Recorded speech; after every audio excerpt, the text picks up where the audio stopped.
My name's Dave DeBow, founder of MoneyPartnerFormula.com, and this show is built for everyday real estate investors who are actively doing deals and looking to scale using other people's money. So if you're an active real estate investor and you want to get featured on this show to talk about your own real estate and capital raising experiences, then just go to daveinterviewsyou.com. Now let's get rolling with this episode, and remember to subscribe for daily interview content. All right, guys, welcome to Property Profits Podcast. I'm your host, Bryce Kaminsky, filling in for Dave Dubow. And for a lot of people, real estate is something that maybe takes a little bit of time to get into, but they're usually trying to transition. They're like, I'm in a job, I want to get out of a job. But today on the show, my guest Hannah has been doing both, and it seems like she's doing a little bit of everything. So it's going to be a great episode. Hannah, how are you doing tonight? I'm doing fantastic. Thanks for having me. Yeah, I noticed the very first thing when we jumped on the Zoom is, for people listening, maybe you don't have the video, but you've got the kindergarten pictures. And so you're a school teacher. Mm-hmm. I am. So the artwork behind me is actually for my 5-year-old who is in kindergarten. I'm definitely repping Caroline's work. But yes, I am a school teacher. That's correct. And so a lot of people, when they are a teacher, are fairly kind of set, or maybe they're investing maybe in a pension or maybe in something that's a little bit more traditional. And there are people, definitely teachers, that find the time to migrate or actually end up moving completely into real estate. But you seem to be balancing both of them. And what I like, what was interesting, you said mostly new construction or almost all new construction. Is that the case? My single family homes are all new construction. I am not the fix a toilet kind of girl, but my apartment complex is from the early 80s. Okay, so I found that to be really interesting. Why all new construction? I mean, there's obvious benefits of the maintenance, but why not? I guess, why did you start there, or why did you grow your portfolio in that direction? Great question. So I would have to say this backs up to my childhood. So let's go therapy session for a second. The house that I grew up in, my parents built it, and I'm from South Louisiana. And so, humidity and hurricanes, that kind of stuff affects homes. My parents built their house. It's roughly 10,000 square feet now, but it was piecemealed together. This old house from the 1800s brought in off of a house reservation type thing, and everything was always broken. Like, I promise there is duct tape holding a pipe together somewhere that my daddy did. And that's not me. I grew up in that. It's not what I wanted to do. My husband and I started our journey. It was the COVID times. We had kind of been looking into real estate, like maybe as an avenue, but we were okay. We had our W-2s. I had this big house on a golf course, gated community. I was fine. And then COVID happened, and the world was shutting down for us, and it was crazy. And my husband works at a chemical plant. He's like, I might lose my job. I'm a public school teacher. My salary is absolute peanuts compared to his. And so we're like, you know what? Let's just screw it. Let's do it. Let's buy the real estate. And so we both knew we did not want an older home. I'm not interested in fix and flips. That's not my thing. And so I was also working on getting my real estate license at the time. I was like, let's just buy a house off MLS. It's new construction, low maintenance, everything's warranty. If there's an issue, you call the company. The original plan was for us to buy one single family home every 5 years. Sell it after 5 years when the warranties are about running out, sell it, take the profits, go buy two. Well, the day I got my first rent check, I was like, sell everything we own and let's go buy more. And so that's what we did. We sold our stupid big house, that 3,200 square foot house, sold it and bought several more new construction homes. At the time, during COVID, my interest rates on these houses are 2.5%. I think my highest was like 3.1%. So it was, I consider that low interest rate free money from the bank. I'm paying such a small interest rate, and I was able to cash flow. One of my houses I cash flow at that time was like $1,800 a month. I mean, that's some serious cash flow. So that's the route we went. I don't fix anything. My tenants, they do not call me. Nothing breaks. And if it does, like I said, we call the construction company. And then the market started to shift. So we had to pivot. I could no longer get these huge returns. So I had someone who was selling an apartment complex. So we bought that next. And now I'm looking to buy more. So you've kind of put the lid on the new construction purchases because of the numbers, right? At this current moment, If I find a stellar deal, am I saying I won't buy it? No, but it would have to be a stellar deal. And the way that our numbers are working here in the South and the migration patterns of people moving, new construction for me at this moment is not where I'm at. Yeah, I remember I was in Cleveland in 2019 and they're wiping houses out. They had a huge migration and they're just Mhm. wiping houses out, but they were reconstructing, looked to be like the same house. It was like it looked to be the same 1905 house. And what kind of construction were you getting at the time? Was it the traditional buildings, or what were they building out there? And how were you able to cash flow at that level? Great questions. So we live in the parish that I live in here in the South is the fastest growing parish in in Louisiana. Our schools are rated number 1. We are near the Mississippi River. So industries, chemical plants, refineries are, I mean, amazingly hot right now. So Mhm. people are moving to Ascension Parish like crazy.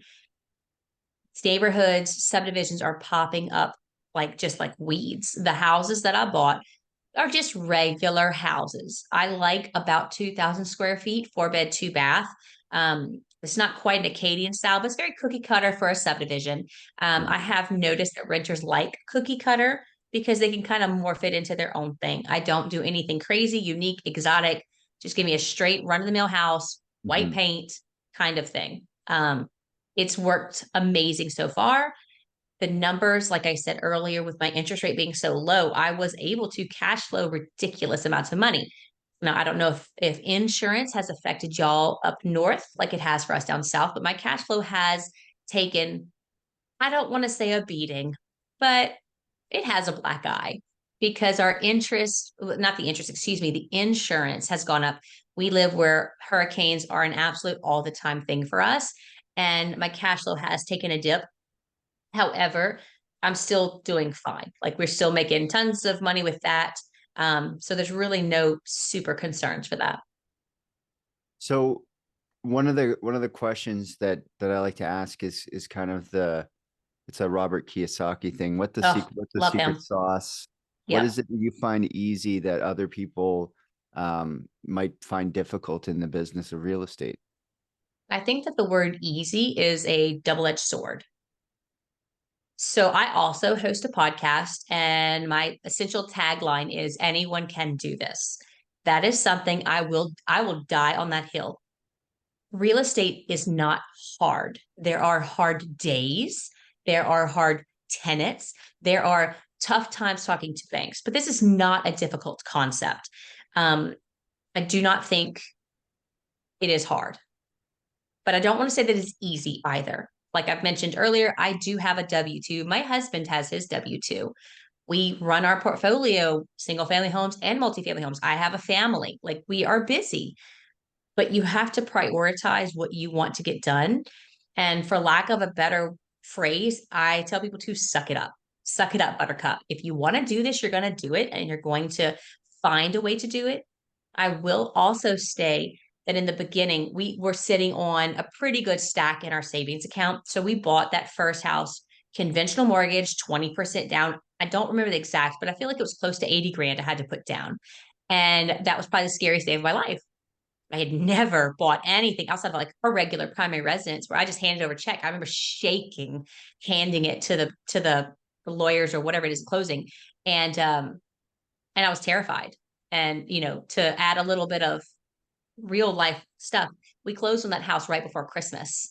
In the South, Christmas is huge. And then it was New Mhm. Year's and I didn't have a renter. And then it was January, end of January, I didn't have a renter. I didn't have a renter in February. I didn't get a renter until March. And because we had a property manager, they got their first cut. So I didn't really get a check until almost May. So I Wow. handed over 80 grand. I didn't have rent coming in, but when I did, that's when I'm like, okay, we've struck gold. Let's go do it again and again and again until we run out of money. Then that segues into using other people's money. So that's where I'm at. Yeah, so break down the numbers. So like I'm not super familiar with the cost of new construction out there. Break down the numbers as to what kind of cash you're talking about to get into these things and what people were paying for rent. So I don't remember all of the numbers. My husband is more the money person, but I Mhm. will say at that time, this was also before our crazy inflation hit. I Yeah. think our first house we put was $220,000. So we Hmm. put 20% down. At that time, I rented that house out for 18, hold on, give me a second, 1850 a month for that Hmm. house. I feel like I don't remember exactly. My house note for that one was like maybe $1,100. Then I bought another house that was very, very similar in price point, rent points. And then I bought a bigger one. And the bigger one was 2,000 square feet. That one was the 4 bed, 2 bath I spoke of earlier. And I was able to rent that out for 2,500 a month. Oh, Um, wow. yes, my house note for that one was like $1,000. Um, so it just at that time it worked. The interest rates, the insurance numbers, prices haven't doubled or whatever since COVID. This was like that right before cusp. Mhm. And now things have completely changed, which is why we've migrated out of that pattern. So is over the next 12 or 24 months, what does the future look like for the business? Are you going to be selling them off? Are you going to be just holding? What does it look like as far as those apartments, and how does that all work? So for the single family homes, one of the houses I will be selling this summer. The tenants in there want the house. They Nice. want it. So I'm like, you know what? I've got a little over 100,000 in equity sitting there. Let's take that debt equity and let's go do it in something else. So that one I'm for sure going to sell. Another one we're looking at, we are on the fence of what to do with it because the tenants also want to buy it. And I'm like, you know what? I have another 100 sitting there. That's 200 grand just sitting there that I could Hmm. put towards something bigger. The rest of the houses we're keeping. The apartment complex, on the other hand, is older, right? Like I said, it's from the Hmm. late 80s, it's actually from 79, from the early 80s, I meant to say. That one is cash flowing us. We are milking it right now. We've put a lot of work into it. It was a value add property, a C class value add. For Hmm. the moment, we are going to keep that one and milk it. I know a lot of people talk about the whole survive till 25 mantra. Today, we're going to keep it. Last night, we were going to sell it. 3 days ago, it just kind of changes with what's going on. But since we've joined a mentorship program and we're wanting to learn how to syndicate, I am not 100% sure what I want to do with it. And the apartment is in the same area or different states. Some people are investing About out of state. Yes, sir. It's about 30 minutes away from where I live, so close enough that we drive it, we go to it. The entire family, I say the entire family, my daughter, my husband, and I are a team. She's 5 and she's part of that journey as well. We have an on-site laundry facility for that one, and we make her clean out the laundry machine. She does the baseboard, she wipes down the machines. We all kind of do that one together. Nice. So with the syndication, I'm sure a lot of people do know, but for the people who aren't about the multifamily, explain that C class, B class, A class real quick for the people at home. Gotcha. So, guys, let's think about it in the terms of restaurants. And I'm not sure where you're listening from, but let's talk about Chick-fil-A, McDonald's, and Burger King, kind of Yeah. regular run-of-the-mill places. We all know Chick-fil-A. We love Chick-fil-A. Their customer service is superb. That's an A class. Something that when you walk into it, you can ask $1,800 a month for this unit because you have granite countertops, you have a pool, you have a 24 access gym. A class, top tier, Hmm. think luxury. B class, I'm not a big McDonald's fan, but I'm gonna have to say McDonald's would be your B class. Fries are delicious, but the service is not that fabulous, right? You probably Yeah. still have some granite countertops, but the building might be, let's say the units are 20 years old. They still look great, but it's just not as nice, right? C class is gonna be your Burger King. Nobody really likes it, but you go there occasionally. C On class is going Wednesdays, to right? be so C class is going to be more of the people who live in my C class building work. Hmm. They work for a pest company.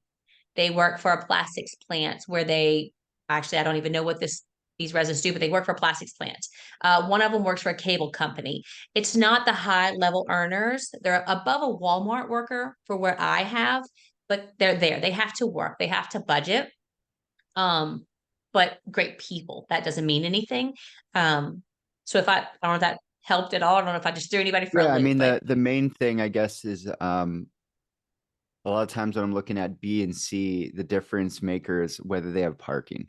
So like most of the C class buildings, if they have parking, it's not enough for the whole building. And it's not usually a huge problem, like you're saying, because the tenants are hardworking people, but more importantly, the building is near some sort of like major transit. So Correct. um, so that building you're looking at is a C that you have is a C building or on the edge there. Are you going to continue looking in that class? Or are you going to look for Bs or Cs? Like what's the plan as far as your expansion of apartments? Because you said you're going into syndication, so that's going to mean Yes. looking at a lot of units.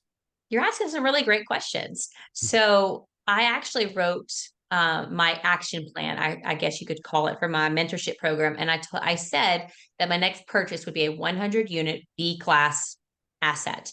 I feel like A class for me at my current spot is very, very competitive. I'm not quite there yet.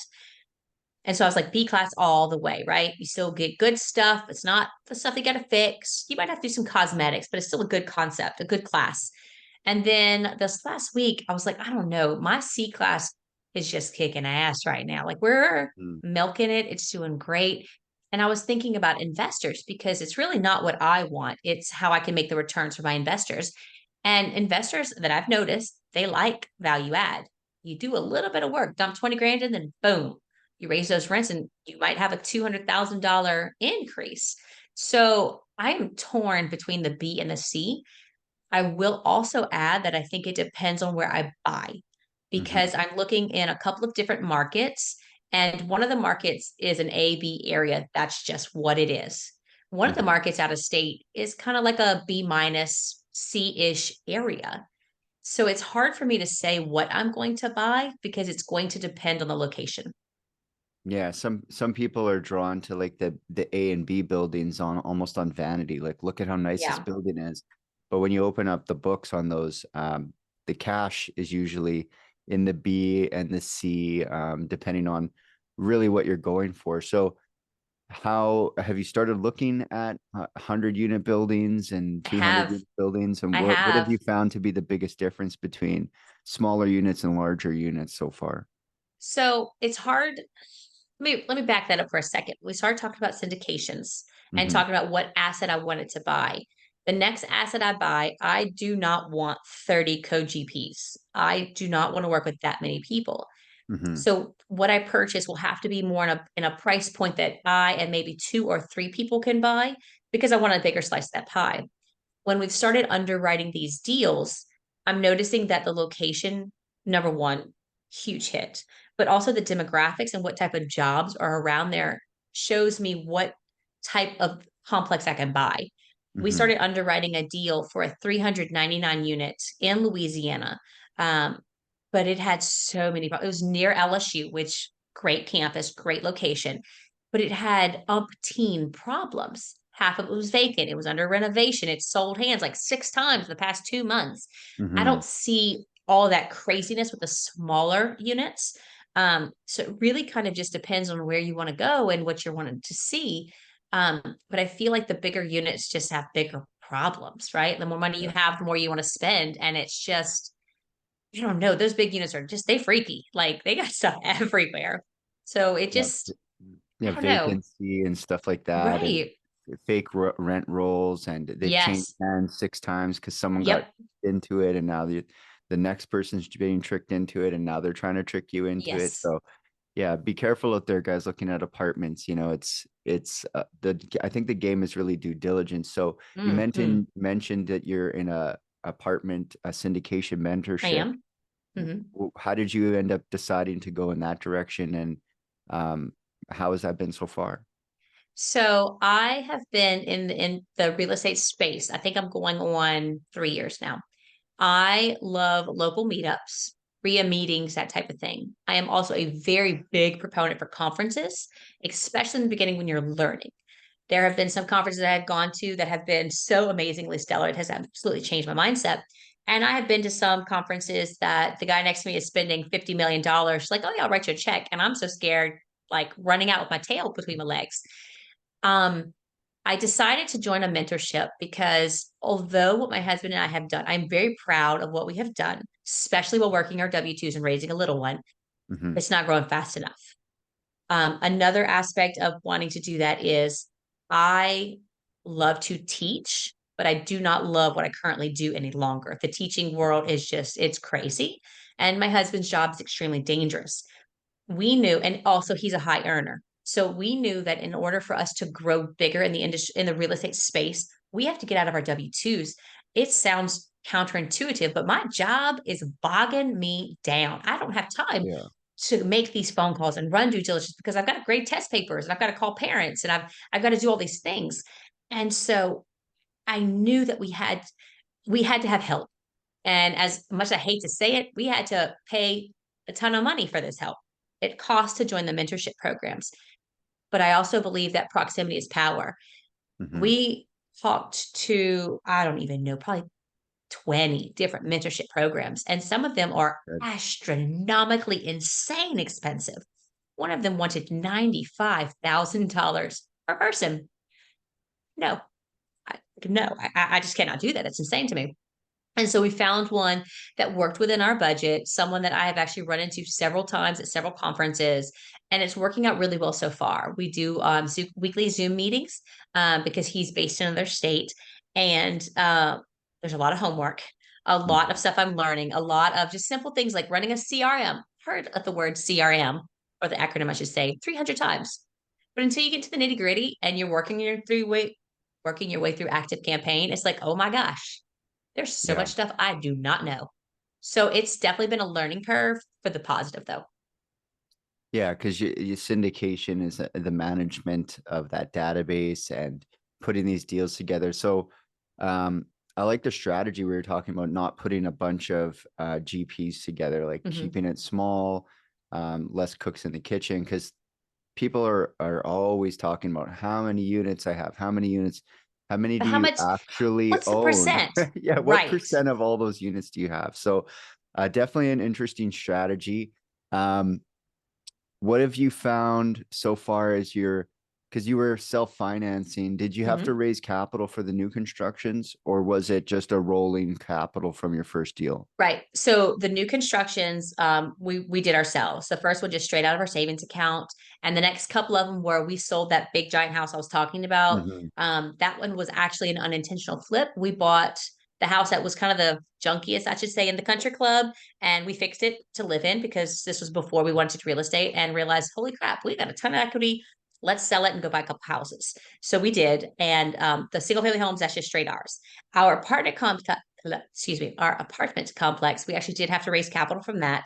I don't know if you realize this, but I'm a talker and I talk to everyone, and I talk to everyone about real estate, specifically tax benefits and like how it can ease your pain points and returns on your money. And I was actually at the doctor's office one day talking about real estate, and he's like, hey, I want to do that.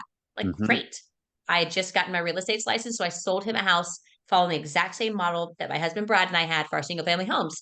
And I was like, this is great, but I really want to buy an apartment complex. He's like, hey, wait, I have a patient I think is selling one. I'm like, oh, we're best friends now. So it took about a month or two, but we ended up partnering together. I was able to talk to my doctor friend, and we went through what returns were and what kind of partnership we could have and expectations. And that was my first capital raise. It was not a ton, it was about $150,000, but it was significant at the time. And so, yeah, that one we had to raise capital for that one, and I'm looking forward to raising a lot more with the next few deals. Awesome, awesome. So um, when it comes to capital, or rather your deal finding, when you're looking, because you've been self-financed, but when you're looking at Mhm. these apartments, are you planning to raise your capital and go hunting for deals, or are you looking for deals and then matching the capital to that? What is your strategy as you look at that? So that's a really interesting question because I know it's a hot topic. A lot of people believe you have to have the deal first, the money will come. I am not in that boat. I do not believe if you go find an apartment complex, $10 million will come your way. I don't. Mm. I believe more of the you have to find the money first. There's several different ways you can do it. You can make a fund where all the investors' money come together and just sit in this account while we wait to buy something. I am trying to flip the script. I am not looking to be an apartment investor. I am not looking to take your money. I am looking to help you make your money work for you. I want to help you make significant returns on your cash. because I don't care what job you have, every job sucks and every job is hard. There's Hmm. no reason that your money should not be making money for you. There's no reason that you shouldn't be making, like my doctor buddy is making an 18% return on his money, his investment. There you go. That's right. I mean, that's phenomenal. I'm very proud of us for that. There's no reason you shouldn't have that. There's no reason you shouldn't have these tax advantages. There's no reason that you should not have all of the benefits out there. So I want to be able to raise the capital, but it may not necessarily be for an apartment complex. It might be for a mobile home park. It might be Hmm. for a self storage facility. So I plan on tailoring what I look for based on my investors' needs. If they Hmm. want 10% return, mailbox money on the third of every month, okay, great. It might take me a month to find a deal that suits you, but that's what I'm going to do. Yeah. So serving the money, like I'm a big Absolutely. believer in the stewardship of money, because there's Absolutely. it's not just money, it's other people's money. And that's the thing that people sometimes forget, is that if you're not servicing that money, or if you're not deploying it, they'll put it somewhere else, Hmm. and you'll have to find some more capital. There's a lot of capital, but the idea is usually what is driving people. So I like how you're trying to match it up so you have both your goals and your capital partners' goals in alignment. Absolutely. And the thing with that is it is other people's money. And I do Mm. want to be a good steward of their money, but I have a reputation too. Now, I realize that I'm very small in this world and I'm trying to grow. But if I am not a good steward of their money, friends talk, people talk Mm-hmm. when it's a crappy service. I mean, who wants to go to Walmart? Nobody, because it's terrible.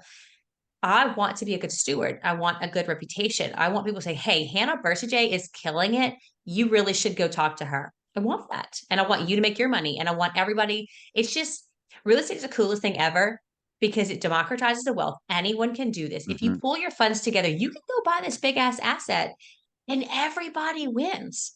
But you have to do it correctly. You have to be ethical and you have to treat, I mean, it's a business. This is money, but you have Mm-hmm. to treat these people like friends.